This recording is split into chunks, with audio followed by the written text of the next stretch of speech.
pari 27 filhos. E nunca pude segurar umzinho sequer nos meus braços. Eu era só uma máquina de fazer gente para os outros. O pior de tudo, minha gente, é que quando eu sangrava demais depois do parto, eles me davam remédio para secar as lágrimas, não o sangue. Pare de chorar, mulher. Você não está aqui para criar, está aqui para parir. Foi assim, durante 25 anos da minha vida. Sabe o que é ter seu corpo usado como se fosse uma fazenda de gente? Eu sei, meu nome é Lourdes Ferreira, mas pode me chamar de Lourdinha. Hoje eu tenho 80 anos. Nasci e continuo aqui em Jequié, no interior da Bahia, nesse quintal cheio de fruta, que é a única coisa boa que consegui arrancar dessa vida. Tô aqui, sentada na minha cadeira de balanço, fumando meu cachimbo que eu mesma faço, com a folha de fumo que planto ali atrás. Dizem que faz mal, né? Mas, meu Deus, depois de tudo que eu passei, isso é o menor dos meus problemas. A fumaça me ajuda a lembrar. E hoje eu quero contar uma história que guardei aqui dentro, por mais de 50 anos. Antes de continuar, queria saber quem está me ouvindo.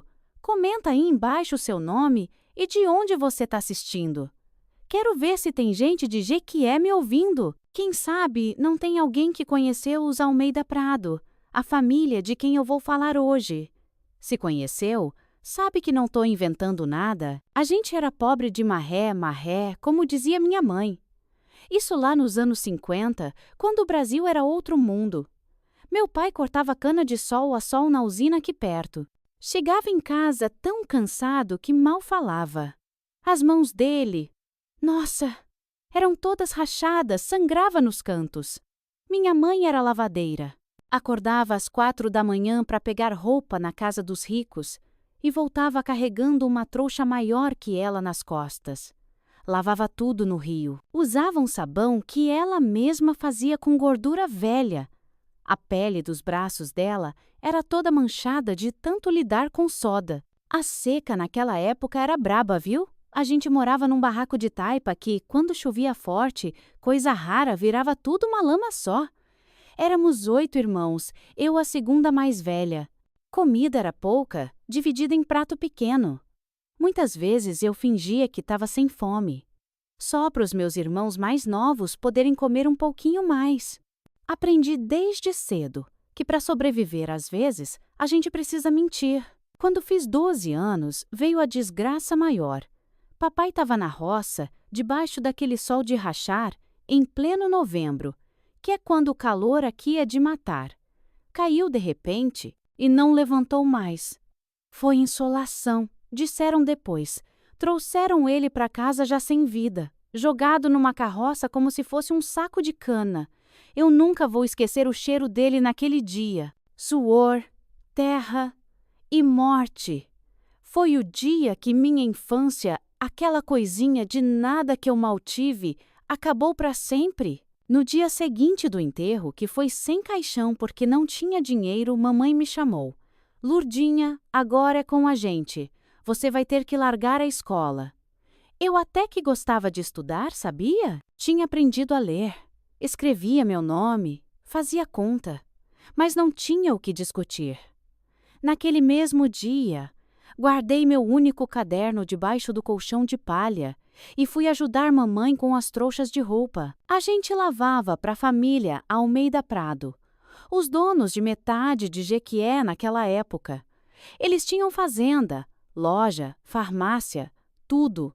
O doutor Heitor Almeida Prado era médico, o único que atendia os ricos da região. Na primeira vez que pisei na casa grande deles, fiquei boba. Tinha um piso que brilhava, móvel de madeira tão chique que dava até medo de encostar, e uma geladeira. Nossa, enorme! Coisa que eu nunca tinha visto na vida. As crianças de lá comiam tanta comida que jogavam fora o que dava para alimentar minha família inteira por um dia. Mamãe era respeitada pelo trabalho dela.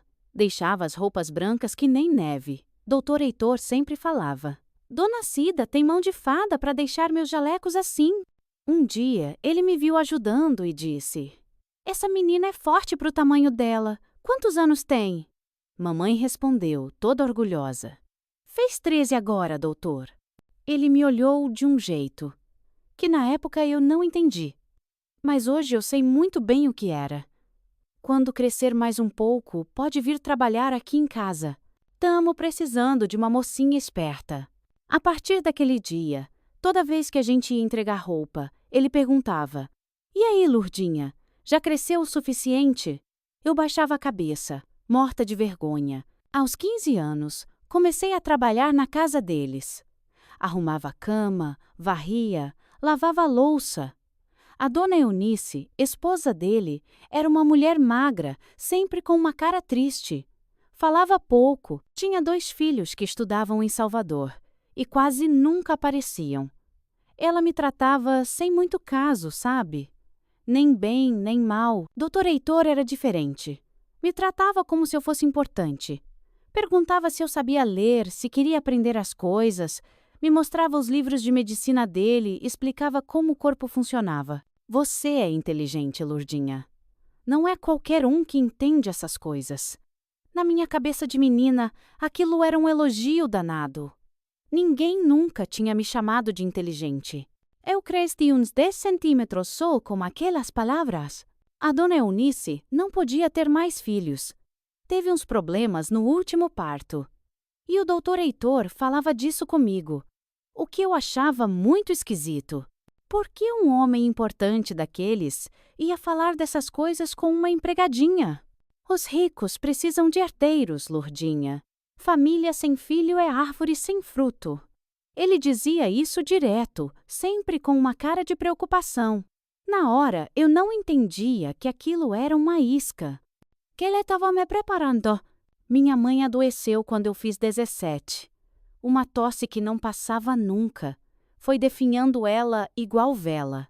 Doutor Heitor atendeu ela de graça, deu remédio, mas disse que era doença no pulmão, coisa grave. Ela morreu 6 meses depois, me deixando sozinha para cuidar dos meus irmãos. Foi aí que o patrão me ofereceu para morar na casa de empregada, no fundo do quintal deles. É melhor para vocês, Lurdinha. Seus irmãos ficam com sua tia. Aqui você vai ganhar mais, comer melhor. Não tinha muita escolha, né? Aceitei. Os primeiros meses foram bons. Comida na hora certa, cama limpa. O trabalho era puxado, mas justo. Doutor Heitor cada vez mais me tratava diferente. Me dava roupa que a dona Eunice não usava mais. Deixava eu pegar livro da estante. Às vezes, até sentava comigo na cozinha para tomar um cafezinho. Eu, boba, achava que era porque ele me via como uma filha que não teve. Foi quando fiz 18 anos que tudo mudou. Era um domingo minha folga. Eu estava no meu quartinho dos fundos, lavando umas roupas, quando ele apareceu na porta. Tava com uma cara diferente, mais séria. Lurdinha, preciso falar um negócio importante com você. Ele sentou na única cadeira que tinha e eu fiquei em pé, sem jeito. Você sabe que sou médico, que cuido de muita família importante por aqui. Eu balancei a cabeça, sem entender onde ele queria chegar. Tem muita mulher fina, de família boa, que não consegue ter filho. É uma tristeza muito grande. Ele olhava para o chão enquanto falava. Descobri um jeito de ajudar essas famílias. Mas preciso de alguém especial para isso. Alguém forte, saudável, inteligente. Aí. Ele olhou direto nos meus olhos. Alguém como você, Lurdinha? Foi então que veio a proposta que mudou minha vida para sempre. Você pode ganhar mais dinheiro em 1 mês do que sua mãe ganhou a vida toda. Mais do que vai ganhar em 5 anos trabalhando aqui. Meu coração disparou. Pensei logo nos meus irmãos. Na chance de dar escola, comida boa, roupa nova. O que eu preciso fazer, doutor? Ele sorriu, um jeito que me deu um calafrio. Apenas emprestar seu corpo por um tempo, Lurdinha. Só isso. Você é perfeita para isso. Eu não entendi na hora o que aquilo significava. Achei que era algum tipo de experiência médica. Talvez doar sangue, sei lá. O que eu não sabia é que tinha acabado de vender minha vida inteira. Que meu corpo ia deixar de ser meu. E então aceita? Ele perguntou. E eu, sem entender direito no que estava me metendo, balancei a cabeça que sim. No mesmo dia que aceitei, Dr. Heitor me levou para um lugar que eu nunca tinha reparado.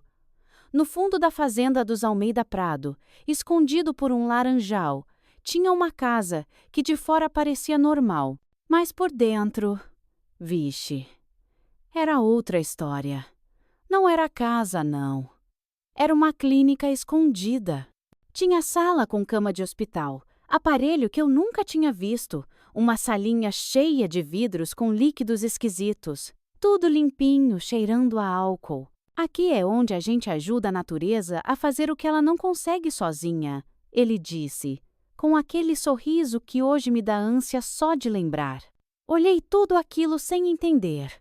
Tinha até uma enfermeira de verdade, uma mulher séria, com cara de poucos amigos, que só olhou para mim e balançou a cabeça como quem diz, mais uma. Dr. Heitor foi me explicando. Lourdinha, vamos fazer um procedimento simples. Você vai receber uma sementinha que vai crescer na sua barriga. Por 9 meses, você vai cuidar dessa sementinha. Depois, a gente entrega para a família que não pode ter filho. Na hora, achei que ia ser tipo barriga de aluguel. Coisa que hoje em dia é até normal, mas naquela época, caramba, ninguém nem falava nisso. Na manhã seguinte, me mandaram tomar banho com um sabonete especial, vestir uma roupa de hospital. Deitei naquela cama fria. Dr. Heitor entrou com outro médico, um que eu nunca tinha visto. Me deram uma injeção que me deixou meio tonta, mas não dormi. Senti eles me abrindo com os ferros gelados e colocando algo dentro de mim. Doeu pra caramba, mas eu aguentei calada. Ninguém me explicou nada direito. Agora você vai ficar aqui uns dias, até a gente ter certeza que pegou, disse o doutor desconhecido, falando de mim como se eu fosse uma plantação. Depois de uma semana, fazendo exame todo dia, Dr. Heitor entrou no quartinho onde eu estava isolada com um sorriso enorme. Deu certo, Lourdinha. Você vai dar uma grande alegria para uma família muito importante. E foi aí que me explicaram as regras. Eu não podia contar para ninguém. Não podia sair daquela clínica até o bebê nascer. Não podia receber visita. Disseram que iam contar para os meus irmãos que eu tinha arrumado um trabalho de enfermeira numa cidade longe. O dinheiro ia ser mandado para eles todo mês. É por pouco tempo. Depois você volta para sua vida normal, mentiu o Dr. Heitor. A gravidez foi um pesadelo. Eu nunca tinha tido filho, não sabia o que era normal. Vomitava tanto que achava que ia morrer ali. Tinha dor nas costas, nas pernas, em tudo. Quando o bebê começou a mexer, foi a coisa mais doida do mundo. Eu conversava com ele baixinho, mesmo sabendo que não era meu. Desculpa, meu anjinho, mas a tia não vai poder te criar. Mesmo assim, fui criando um amor estranho por aquela criaturinha. Como eu era boba. O pior não era a dor física, era a solidão. Ficava sozinha o dia todo, num quarto pequeno com uma janela que nem abria direito. Só via a enfermeira carrancuda e o Dr. Heitor, que aparecia de vez em quando para examinar a barriga. Para não enlouquecer, comecei a cantar as músicas que minha mãe cantava, a contar as manchas na parede, a imaginar a família que ia receber aquele bebê. Será que vão tratar bem? Será que vão contar de onde veio? Pergunta besta. Agora eu sei. Quando completei 9 meses, as dores começaram. Pensei que ia morrer, juro por Deus. Eu gritava, mas ninguém vinha. Depois de horas, finalmente me levaram para a sala de parto improvisada. Dr. Heitor e o outro médico estavam lá. Me amarraram as mãos na cama. Isso eu nunca vou esquecer. Disseram que era para eu não me mexer, mas hoje eu sei que era para eu não pegar o bebê. Pari uma menina. Ouvi o choro dela, forte, saudável. Deixa eu ver, eu implorei. Nem pensar. Respondeu o outro médico, virando de costas e saindo com meu bebê nos braços. Não pude nem tocar nela, nem saber o nome que deram, nem a cor do cabelo, nada. Me deram uma injeção que me fez dormir. Quando acordei, Meus peitos estavam enfaixados, apertados, doendo de tanto leite. A enfermeira me deu um remédio amargo. É para secar o leite. Esquece que teve filho. Como se fosse fácil, né? Como se a gente pudesse arrancar um pedaço do coração assim, sem mais nem menos. Fiquei uns 15 dias me recuperando, chorando escondido. Quando melhorei, Dr. Heitor apareceu com um envelope. Tá aqui sua primeira parte do pagamento. Fez um ótimo trabalho. Abri e tinha mais dinheiro do que eu jamais tinha visto. Fiquei olhando aquelas notas, sem acreditar. Quando posso ir para casa? Perguntei. Ele sorriu daquele jeito que me dava calafrio. Logo, logo. Mas antes, vamos começar a preparar você para o próximo. Foi aí que eu entendi. Não ia ser só uma vez. Aquele pesadelo estava apenas começando. Entre uma gravidez e outra, eles me deixavam voltar para a casa dos Almeida Prado por uns meses. Meus irmãos vinham me visitar, achando que eu trabalhava mesmo de enfermeira e viajava a trabalho. A mentira tinha sido bem construída. Eles estavam bem, com o dinheiro que eu mandava. Minha irmã mais velha cuidando dos menores. Era meu único consolo. Minha mãe morreu sem saber a verdade. No leito de morte, quando a doença já tinha comido quase tudo, ela pegou minhas mãos e disse: "Que orgulho de você, minha filha! Trabalhando de enfermeira, ajudando a salvar vidas."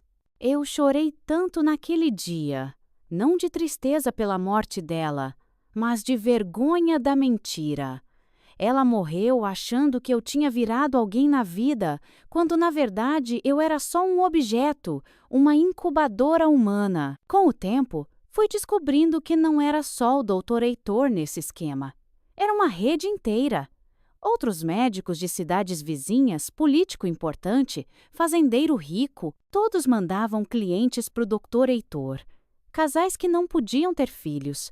Alguns vinham até de São Paulo, do Rio de Janeiro. Pagavam uma fortuna para ter um bebê com as características desejáveis. Eu era uma das produtoras, como eles me chamavam.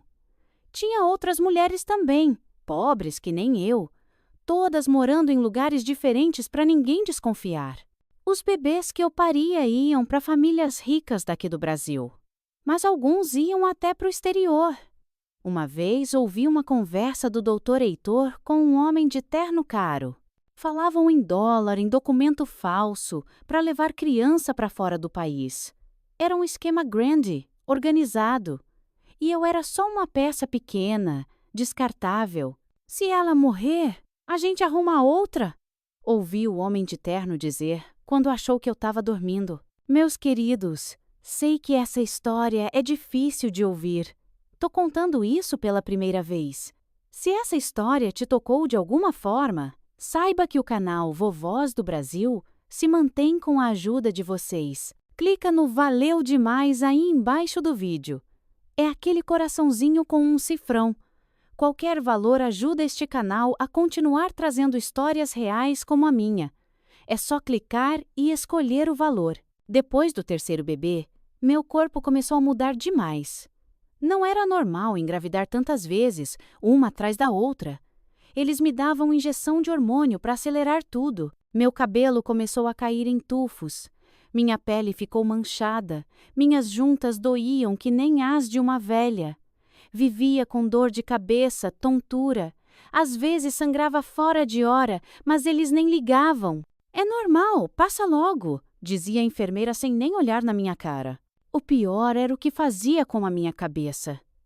Um dia eu estava feliz, no outro queria morrer. Chorava por qualquer coisa. Tinha pesadelos horríveis. Comecei a ter uns pensamentos esquisitos, de machucar os médicos, de fugir, até de me matar. Eu nunca fui de pensar maldade, mas depois de tanto sofrimento, a gente muda, a gente endurece por dentro, ou quebra de vez. Eu estava quase quebrando. Cada gravidez era diferente. Teve uma que o bebê veio antes do tempo, pequenininho, fraquinho. Ele levou na pressa, nem me deixou ver. Ouvi depois que não sobreviveu. Noutra vez, tive 2 de uma vez só. Gêmeos. Foi o parto mais doloroso. Achei que ia me partir no meio. Os dois saíram vivos, chorando forte. Menino e menina. Até hoje me pergunto se ficaram juntos ou se foram separados. No meio disso tudo, o pior mesmo era ver meu sonho morrendo. Antes eu queria estudar, quem sabe virar professora. Queria casar, ter minha família. Mas cada bebê que saía de mim levava um pedaço desse sonho. Quanto mais o tempo passava, mais eu me sentia vazia, como se meu corpo fosse só uma casca, sem nada dentro. Depois do 15º bebê, eu percebi que ia morrer se continuasse assim. Tinha acabado de fazer 31 anos, mas parecia uma velha. Meu corpo não aguentava mais. Foi aí que comecei a pensar num jeito de sair daquele inferno. Mas como? Eu não tinha para onde ir. Não tinha estudo. Não tinha ninguém que ia acreditar em mim contra o poderoso Dr. Heitor. E eu precisava de provas. Foi então que comecei a prestar mais atenção em tudo. Nos nomes que eles falavam, nas datas dos partos, em quem vinha buscar os bebês. Descobri que um dos armários da clínica tinha pastas com as informações de todos os bebês. Quem era a mãe, quem era o pai biológico, para qual família tinha ido, quanto tinham pago. Quando ficava sozinha, comecei a dar um jeitinho de olhar aquelas pastas. A ideia de guardar provas veio quando achei uma pasta com o meu nome. Tinha foto minha, exames, tudo. No fim, uma lista com todos os bebês que eu tinha parido. Data, sexo, destino. Foi um choque ver aquilo. 15 crianças, 15 pedaços de mim espalhados por aí. Naquela noite, eu chorei até secar. Mas não era choro de tristeza, não. Era de ódio. Uma raiva que foi crescendo dentro de mim, igual fogo em palha seca. Decidi ali que ia começar a guardar provas. Não sabia o que ia fazer com elas ainda. Mas sabia que um dia eu ia dar um jeito de sair daquele inferno e levar aqueles monstros comigo. Comecei roubando uma caneta e um caderninho da enfermeira. Escondi debaixo do colchão. Cada nome, cada data, cada detalhe que eu ouvia. Eu anotava escondido. Era o começo da minha vingança. Depois de tudo que eu já tinha passado, alguma coisa em mim mudou. Foi como se um caroço de raiva tivesse nascido no meu peito. E ele foi crescendo dia após dia, igual jaca madura que não cai do pé. Eu olhava para o Dr. Heitor, para Dona Eunice, para todos eles. E sorria. Fingia que estava tudo bem. Mas por dentro eu fervia. Eles me tratavam como bicho, achando que eu era burra que nem uma vaca leiteira. Mas a vaca aqui tinha aprendido a pensar, viu? Comecei a guardar prova de tudo. Um dia, arrumando umas roupas velhas, achei uma daquelas pastas de papelão de documento que tinha sido jogada fora. Levei para o meu quartinho na clínica. Abri o colchão velho com uma tesourinha escondida. Fiz um buraco no forro e enfiei a pasta lá dentro. Era meu primeiro esconderijo. O lugar onde eu ia guardar cada pedacinho de informação que eu conseguisse roubar daqueles demônios de jaleco branco. A primeira coisa que consegui foi um pedaço do meu próprio prontuário. Um dia, a enfermeira carrancuda deixou a sala destrancada. Eu entrei rapidinho e peguei a folha com as datas de todos os meus partos. Dobrei bem pequena e escondi na roupa. Quando voltei para o quarto, enfiei na pasta do colchão. Era pouco, mas era um começo. Depois disso, toda vez que ficava sozinha, eu pegava alguma coisa. Receita usada, anotação de remédio, até conta de luz da clínica. O problema é que papel não provava muita coisa. Eu precisava de algo que mostrasse às crianças. Foi aí que tive a maior sorte da minha vida. Um dia, chegou na clínica um homem rico de São Paulo para buscar um bebê, o 16º que eu tinha parido. Esse homem era diferente, falava alto, se achava importante. Trouxe uma mala cheia de coisa, cara. E no meio delas, uma máquina de fotografia. Dessas que o retrato sai na hora. Polaroid, ouvi ele dizer. Ele deixou a mala num canto. E eu, que estava limpando o chão ali perto, consegui pegar a máquina sem ninguém ver. Foi a única vez na vida que roubei algo, mas não me arrependo nem um pouquinho. Escondi a máquina no mesmo lugar da pasta.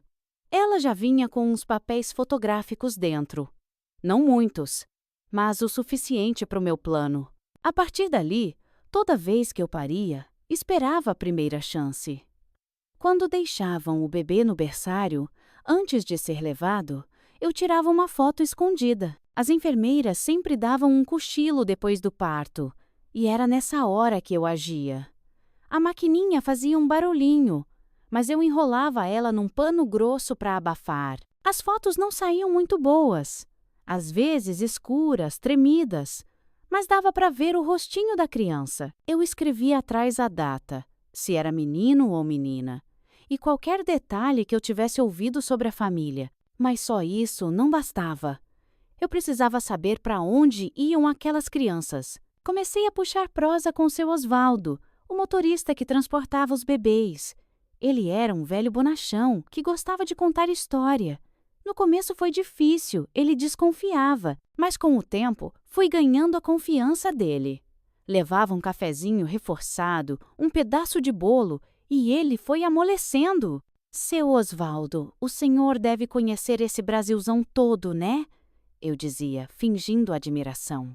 E ele, todo vaidoso. Conheço sim, Lurdinha. Já levei menino até pro exterior, sabia? Aos pouquinhos, ele foi me contando sobre as viagens, as famílias, os lugares. Nem percebia que eu estava juntando informação. E aquele casal de São Paulo, como era mesmo? Eu perguntava, como quem não quer nada. Ah, gente fina. Mora num palacete na Avenida Paulista, ele dizia. Eu decorava tudo. Cada detalhe, cada nome de rua, cada cidade. De noite, sozinha. Escrevia tudo na minha caderneta. Outra coisa que me ajudou foi aprender a ler direito. Na escola, eu mal tinha passado do beabá, mas os papéis médicos eram cheios de palavra complicada. Comecei a prestar atenção quando os médicos conversavam, decorando as palavras. Roubei um dicionáriozinho velho da sala de espera e estudava escondida, de noite. Foi assim que aprendi o que era inseminação, fertilização, controle hormonal e outros nomes bonitos que eles davam para os horrores que faziam comigo. Eu criei um sistema. Tinha 3 cadernetas pequenas. Uma escondida debaixo de um azulejo solto no banheiro, só com números e datas. Se alguém achasse, ia pensar que era conta mal feita. A segunda, dentro de um sabonete furado, com detalhes das crianças. Cor do cabelo, dos olhos, o peso. A terceira, a mais importante, ficava no colchão com as fotos. Nela, eu escrevia tudo sobre as famílias. Nome, cidade, quanto tinham pago. Teve uma vez que quase fui descoberta. Eu estava no quartinho, olhando a foto de um menininho lindo que tinha nascido naquela manhã. A porta abriu de repente. Era a dona Eunice. Eu escondi a foto debaixo do travesseiro, mas ela percebeu. "O que você está escondendo aí, Lourdes?" Ela perguntou, com aquela voz fina. Meu coração disparou. "Nada não, dona Eunice. É só um retratinho da minha mãe, que Deus a tenha." Ela me olhou, desconfiada. "Deixa eu ver", exigiu. Eu já estava me vendo morta, mas tive uma ideia. Debaixo do travesseiro, eu também tinha uma foto velha da minha mãe. Mostrei para ela. Ela olhou com desdém. "Guarda essa bobagem e vai ajudar na cozinha", ordenou. Quando a porta fechou, meu corpo inteiro tremia. Foi por muito, muito pouco. Depois desse susto, fiquei mais cuidadosa. Mas não parei. Cada papelzinho, cada foto, cada nome anotado era uma arma que eu estava afiando, sem saber ainda quando ia usar. Uma vez, escutei o Dr. Heitor falando com outro médico. "Essa Lourdes é uma mina de ouro. Saudável como um cavalo, recupera rápido, nunca dá problema." Eles falavam de mim como se eu fosse uma máquina. Só que máquina não pensa, não sente, não planeja. E eu fazia tudo isso, quietinha, esperando a minha hora chegar. Com o passar dos anos, meu corpo foi cansando. Era muita gravidez, uma atrás da outra.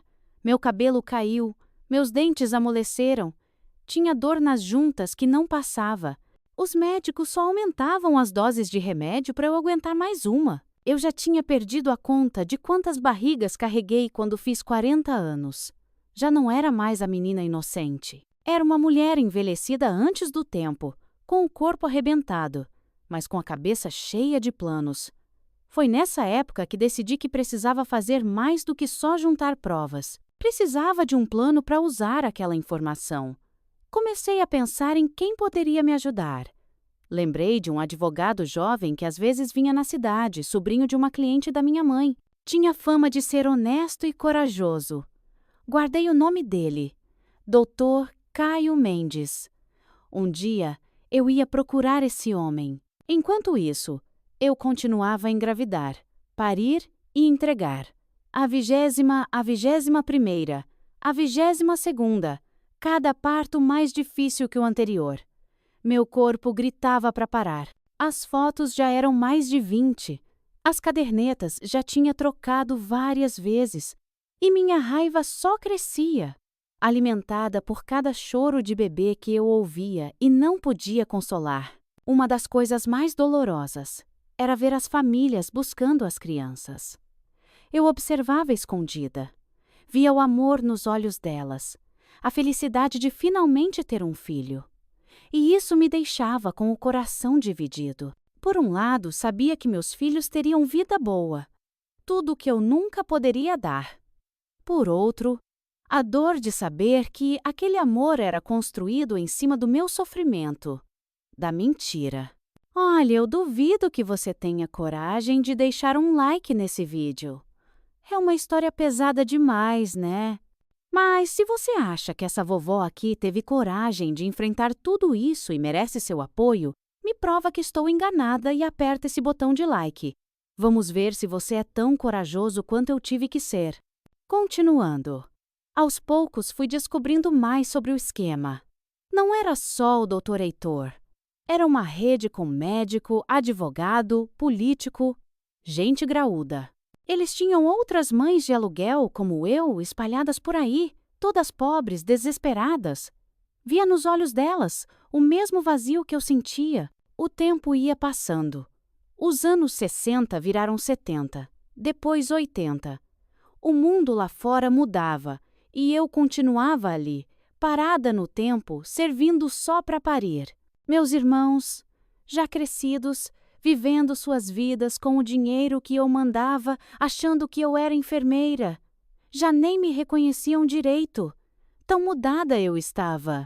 A menina alegre que sonhava em ser professora tinha virado uma carcaça de gente. Teve uma noite que fiquei pensando. 27 crianças. 27. É uma sala de aula cheia. E eu nunca segurei nenhum deles. Nunca ninei. Nunca vi um sorrir para mim e me chamar de mãe.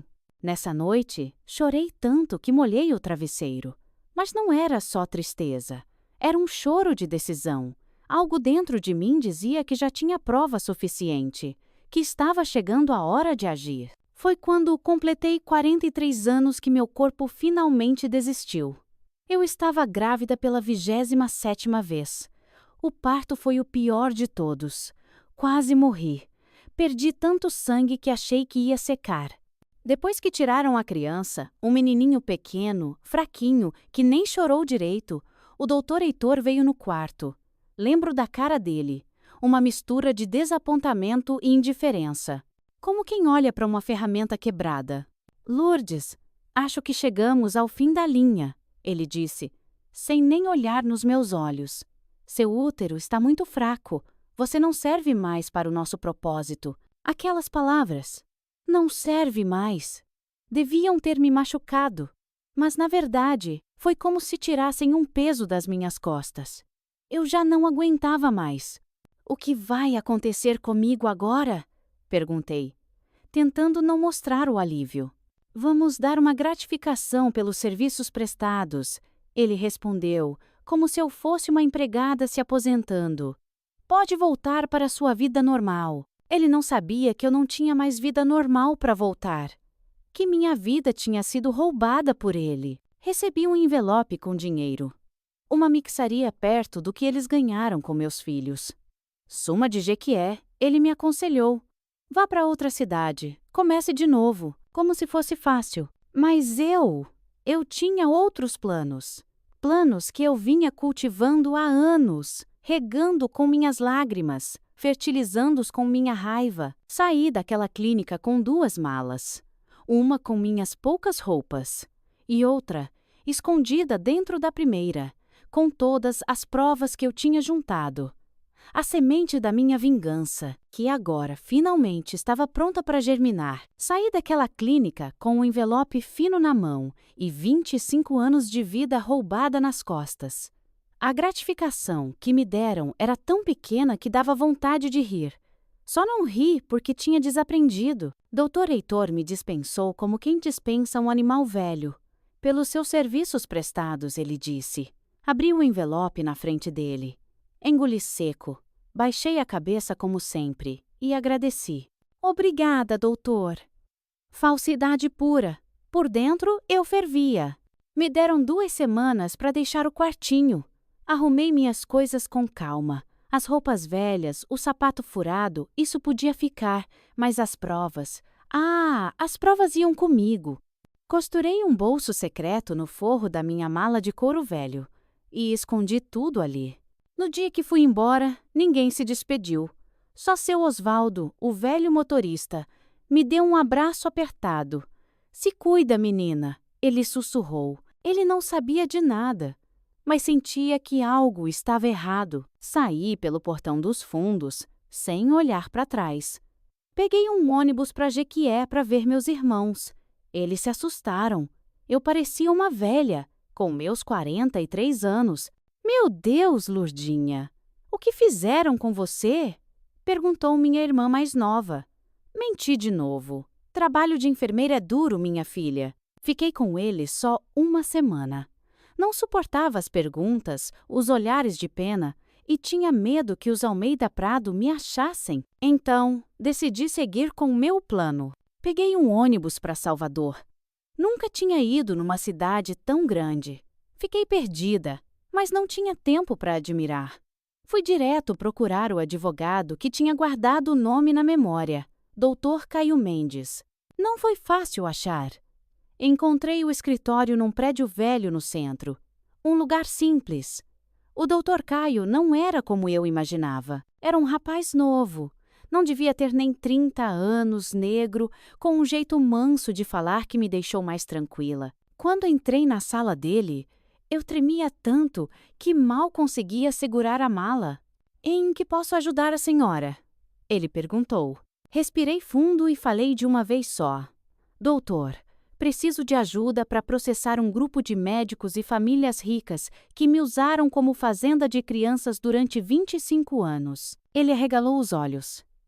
Em vez de me mandar embora, como eu temia, ele apontou para a cadeira. Sente-se, senhora, e me conte tudo, desde o começo. Passei o dia inteiro naquele escritório. Falei até a boca secar. Enquanto falava, ia tirando as provas da mala. Os documentos, as cadernetas, as fotos. O doutor Caio ia empilhando tudo na mesa, os olhos cada vez mais arregalados. Quando acabei, já era noite. Ele ficou um tempo calado, passando a mão na cabeça. Dona Lourdes, ele disse finalmente. Isso é o caso mais grave de exploração humana que eu já vi na minha vida. É criminoso em tantos níveis que nem sei por onde começar. Ele pegou uma das fotos de um bebezinho. Quantos foram?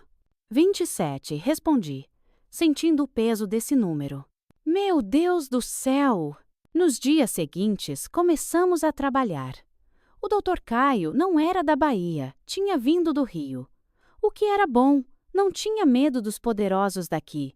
Ele passou 1 semana estudando as provas. Me hospedou na casa da irmã dele, uma moça boa, que não fazia perguntas. Depois de 7 dias, ele me chamou de volta. Dona Lourdes, temos 2 opções. Podemos ir na justiça, o que vai ser longo, doloroso e sem garantia de sucesso, porque essa gente tem muito poder. Ou podemos confrontar, los diretamente, mostrar o que temos e negociar um acordo. Eu não tive dúvida. Quero olhar na cara deles, doutor. Quero ver o pânico quando perceberem que a vaca burra guardou prova de tudo. O doutor Caio mandou carta para 5 famílias principais do esquema: os Almeida Prado, os Albuquerque, os Vieira, os Carvalho e os Menezes, convocando para uma reunião urgente em Salvador. Não mencionava o assunto, mas dizia que era do interesse deles comparecer. Foi a semana mais longa da minha vida. Eu não dormia, não comia. O doutor Caio me acalmava. Deixa que eu falo, dona Lourdes. A senhora só fica lá, mostrando que está viva e forte, que é a prova viva do crime deles. O dia chegou. Uma quarta-feira de manhã. O escritório tinha sido arrumado. Uma mesa grande no centro. Numa mesa lateral, todas as provas organizadas. Eu estava sentada num canto, com um vestido azul simples, mas limpo. O coração batia tão forte que achei que ia explodir. Quando a porta abriu e eles começaram a entrar, tive que segurar na cadeira para não cair. Ali estavam eles, os monstros dos meus pesadelos. Doutor Heitor, agora mais velho, acabado, mas com o mesmo olhar frio. Doutor Clóvis Albuquerque, o sócio. O velho Menezes, dono de quase todas as terras de Jequié. O senador Carvalho, que financiava o esquema. E o juiz Vieira, que garantia que nada fosse investigado. Todos homens. Todos ricos. Todos poderosos. E todos pararam de respirar quando me viram sentada ali. O que significa isso? Foi o doutor Heitor quem perguntou, a voz tremendo de raiva. O que essa mulher está fazendo aqui? O doutor Caio, calmo como sempre, apontou para as cadeiras. Por favor, senhores, sentem-se. Temos muito a discutir. Eles se sentaram, desconfiados, me olhando como se eu fosse um fantasma. E, de certa forma, eu era. O fantasma do crime deles que tinha voltado para assombrar. O doutor Caio começou a falar, explicando quem eu era, o que eu tinha sofrido. Enquanto falava, ia mostrando as provas, as fotos das crianças, os documentos da clínica, minhas cadernetas com as datas, os nomes, quanto tinham pago. A cara deles foi mudando, do desdém para o pânico completo. É absurdo! Essa mulher é louca! Gritou o senador Carvalho, batendo na mesa. Mas a voz dele traía o medo. O doutor Caio, continuou, calmo. Temos prova suficiente para acabar com a vida de todos vocês. Prova de exploração humana, tráfico de bebês, falsificação de documento, sonegação de imposto. A lista parecia não ter fim. Um por um, eles foram perdendo a cor. O que vocês querem? Perguntou finalmente o juiz Vieira. Dinheiro? É isso? O doutor Caio olhou para mim. Era a minha deixa. Me levantei, trêmula, mas decidida, e falei pela primeira vez. Quero justiça, mas sei que gente como vocês nunca vai para a cadeia de verdade.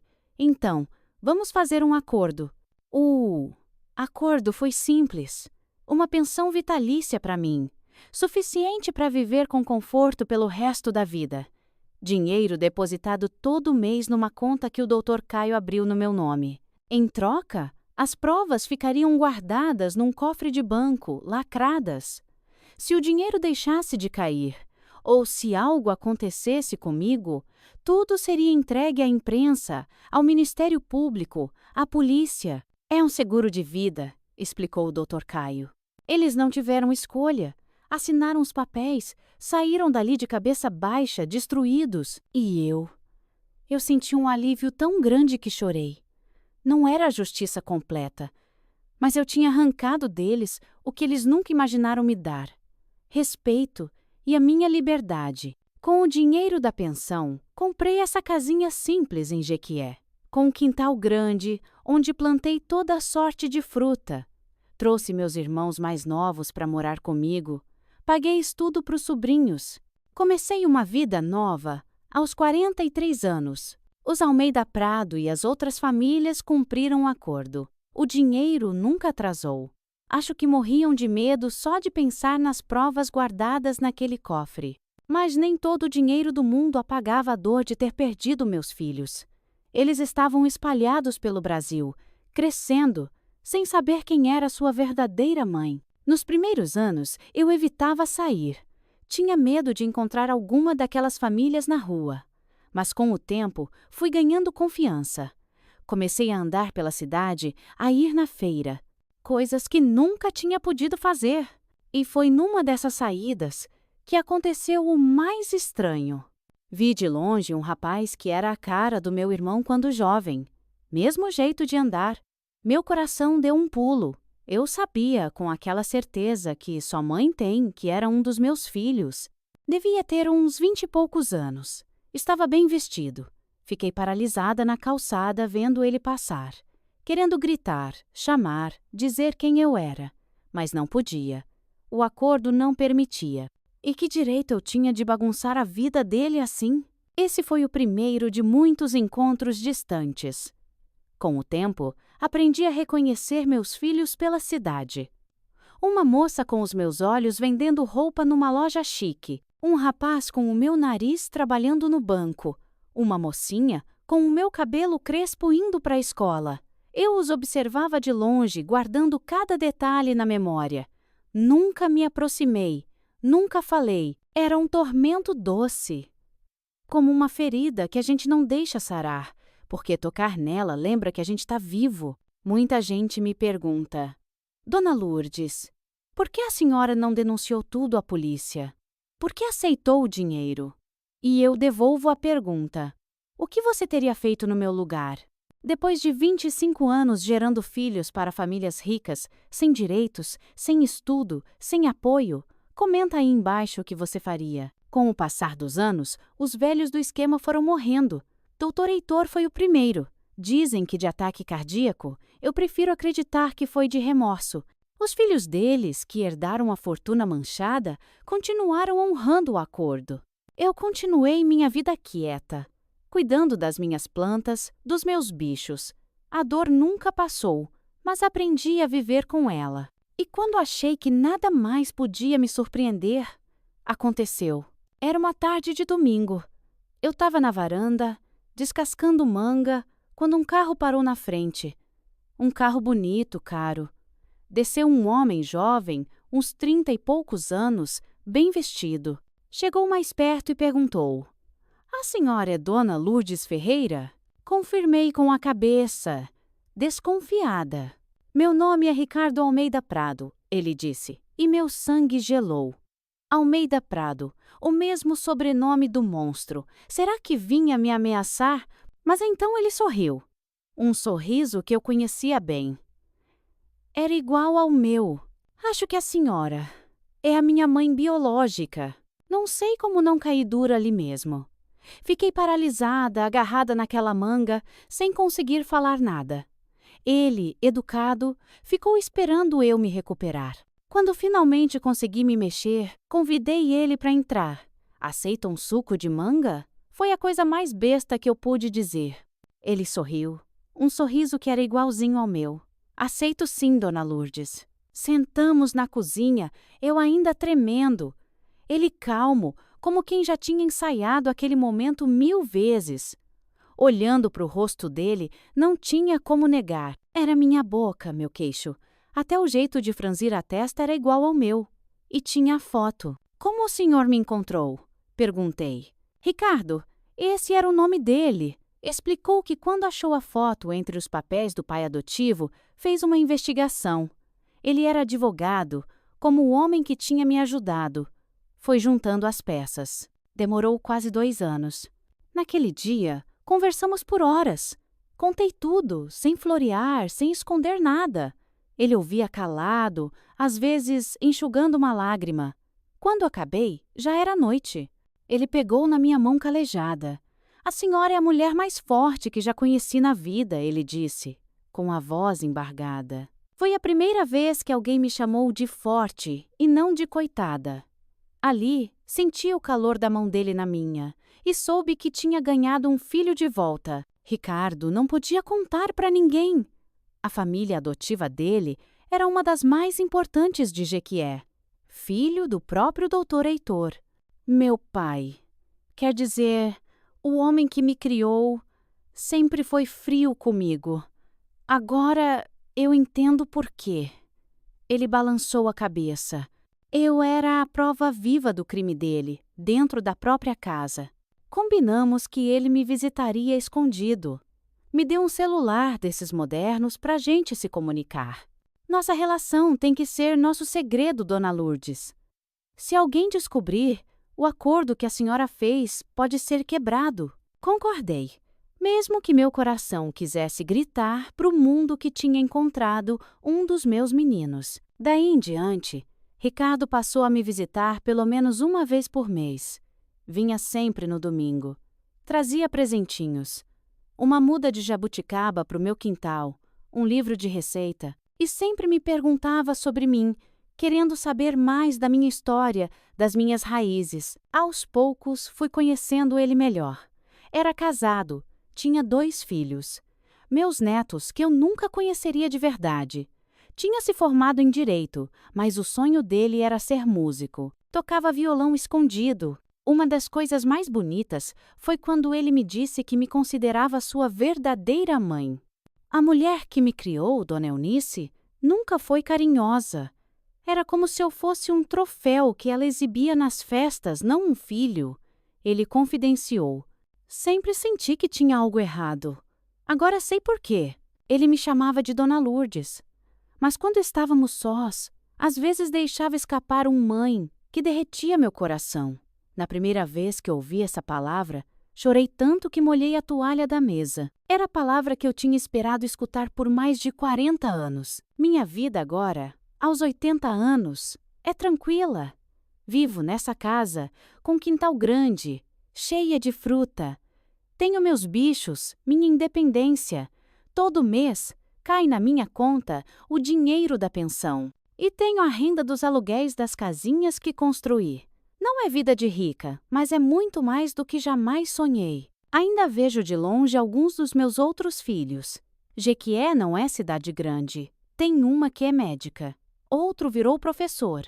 Uma das meninas tem uma boutique no centro. Todos bem de vida. Todos sem fazer ideia de quem é aquela senhora que às vezes para na calçada só para ver eles passando. Ricardo queria contar para eles, juntar todos os irmãos, mas eu não deixei. Cada um tem sua vida, filho. Já é difícil demais para você carregar esse segredo. O que mais me dói, quando olho para trás, não é o que fizeram comigo. É saber que o que passei não foi caso isolado. Que ainda hoje, de jeito diferente, mulheres pobres são exploradas por quem tem poder. A exploração só mudou de roupa. Por isso eu digo para as jovens, estudem. O conhecimento é a única coisa que ninguém pode tirar de vocês. E confiem no seu instinto. Se algo parece bom demais para ser verdade, geralmente é mentira. E nunca, jamais. Deixem que ponham um preço na sua dignidade. A liberdade de decidir sobre seu próprio corpo não tem preço. Essa é a sabedoria que minhas cicatrizes me ensinaram. As marcas que tenho pelo corpo, estrias de 27 barrigas, são meu mapa. Contam minha história. Cada ruga desse rosto é um capítulo. Não tenho vergonha de nenhuma delas. São a prova de que eu sobrevivi. Ricardo agora vem me visitar com mais frequência. Às vezes traz os filhos dele, meus netos. Apresenta como Dona Lourdes, uma amiga querida. Os meninos não sabem quem eu sou, mas sinto que gostam de mim. O mais novo, uma vez me perguntou: "Por que a senhora parece tanto com meu pai?" Eu engoli seco e respondi: "É que gente boa sempre se parece uma com a outra, meu filho." Ele riu, satisfeito, e voltou a brincar no quintal. Das 27 crianças que pari, só reencontrei uma. Mas essa uma trouxe de volta um pedaço da minha alma que eu tinha perdido. Foi Ricardo que me convenceu a contar minha história nesse vídeo. "Mãe, tem muita gente que precisa ouvir o que a senhora viveu", ele disse. Eu relutei. Quem ia querer ouvir história de uma velha como eu? Mas ele insistiu. Trouxe esse pessoal com a câmera. E aqui estou. Eu sou Lourdes Ferreira. Tenho 80 anos. E essa é a história da minha vida. A mulher que pariu 27 filhos para os outros. E encontrou um jeito de fazer justiça com as próprias mãos. Se quer ouvir mais histórias como a minha, histórias que ninguém tem coragem de contar, se inscreva agora no canal Vovós do Brasil. Tem muita vovó por aí com história para contar, minhas queridas. E não se esqueçam de clicar nesses quadrados que estão passando na tela agora. Ali tem mais histórias de mulheres guerreiras como eu, que enfrentaram o mundo com a força que só nós, mulheres, conhecemos.